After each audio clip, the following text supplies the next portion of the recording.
and I'm a well-known influencer for the Hmong community.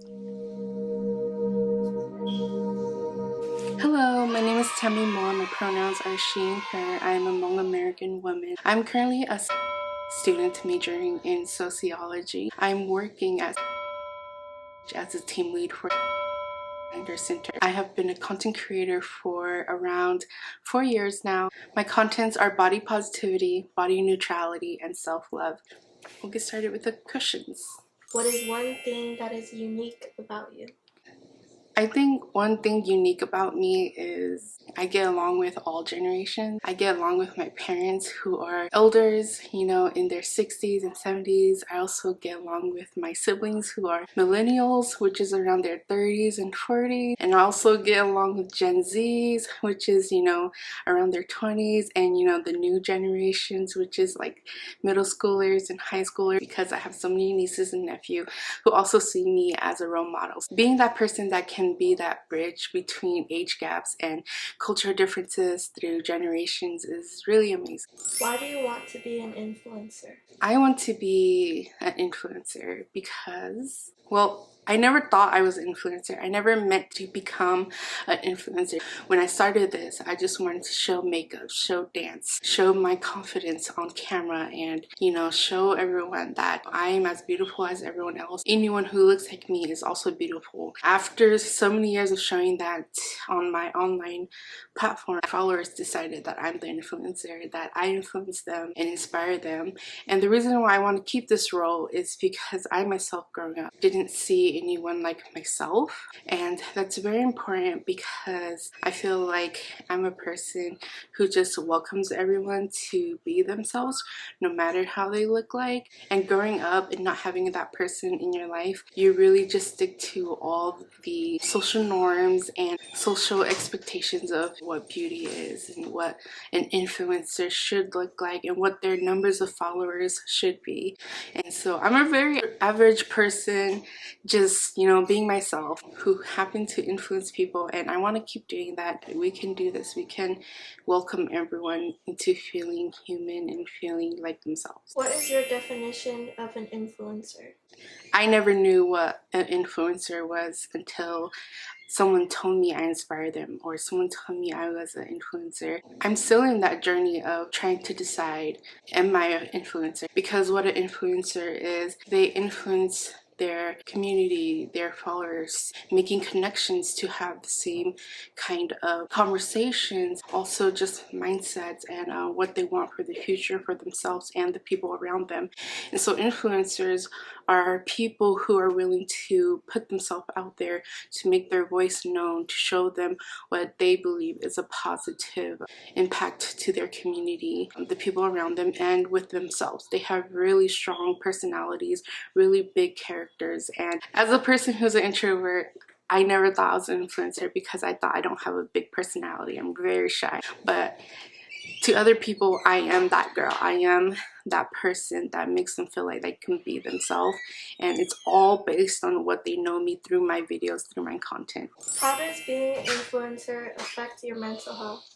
Being an influencer impacts your mental health because not only are you an influencer, every day you play other roles, right? For example, every day I am a daughter, not just a daughter, but a Hmong American daughter. I am also an employee. I'm also a college student. I'm also a content creator, influencer, right? So many roles, and your mental health eventually can't handle all the stress and responsibility that comes with it, and also personal life, right? So dating life, just keeping up with your age and the social life, right? And so with all that stress of just playing those roles and the expectations that come with it, it's very stressful, and you fall into a depression where you think you're not good enough, or that you're not trying hard enough, or you're not successful enough. And with that, your mental health becomes so important, because all those roles, if you can't take care of yourself, how can you be an idol for others if you cannot keep up with your own life, right? So you kind of have to take a pause from those roles sometimes and pay attention to your mental health, which is why one of my content is self-love, and I care a lot about my own mental health and others, and mental health is the only bridge between all those roles. How do you cope with mental health? With mental health, I take a lot of self-care. I communicate my needs for self-care. Some days I need to take a pause from life and I just call in from work. I'll be back the next day. Or sometimes it comes with telling your parents, no, I can't do this today. You'll have to wait until tomorrow. Just stepping back from family events to also take care of yourself, which is basically just taking a step back from everything to kind of reset, because during this time your goal isn't to take a step and forget, but to take a step back to learn how you can grow more. Taking a step back from responsibilities, from expectations, even health problems, right? The way I cope with it is making sure my family knows that, hey, I'm having health problems today, I can't. Being transparent about what you need for your mental health. Why do you continue to be an influencer? My eyes are watering. I continue to be an influencer because I feel like my goals have not been met yet. My voice has not been heard, and there's so much more to learn for myself, and including my followers in my community. I want to be that role model. I want to be that example to show others that we can grow, we can be a progressive community, and we can be ourselves, and that we all have the same ambitions and passion, and we all want the best for all generations to come together. Just celebrate who we are. I also want to continue being an influencer because I feel like a lot of people look up to me as a role model too, not just women, but also men, not just old, but also younger generations. I feel like my audience is very broad. I can make my voice heard. I am simply just making videos in my room, and my videos are reaching other states, and it's really amazing to just see this all come together, and knowing that this is just the beginning stage. I really want to see what the end result looks like as an influencer. If you were talking to someone else who had the same problems as you, how would you tell them how to cope with it, or stuff to help them? If someone was to come to me and needed some advising or support, especially about mental health, I would tell them, do your own research.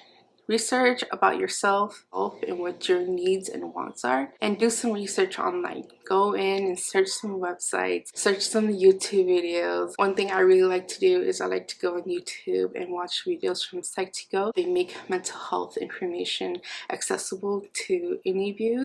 So just knowing who you are, what you want, what you need, do some research about your mental health and how you can cope with it, how you can improve from it. How can you make your mental health your strength and not something that holds you back or less human? There's so many resources online. If you even need more than that, I certainly encourage therapy. A lot of people are scared of therapy. I've done online therapy. It's been wonderful.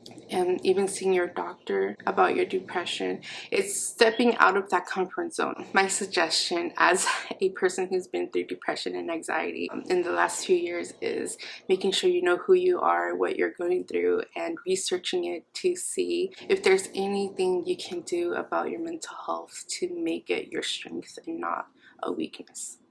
And the last one is just social media tags. So again, my name is Tammy Moua. You can follow me at Live It Tammy on Facebook, Instagram, and TikTok. Live It Tammy.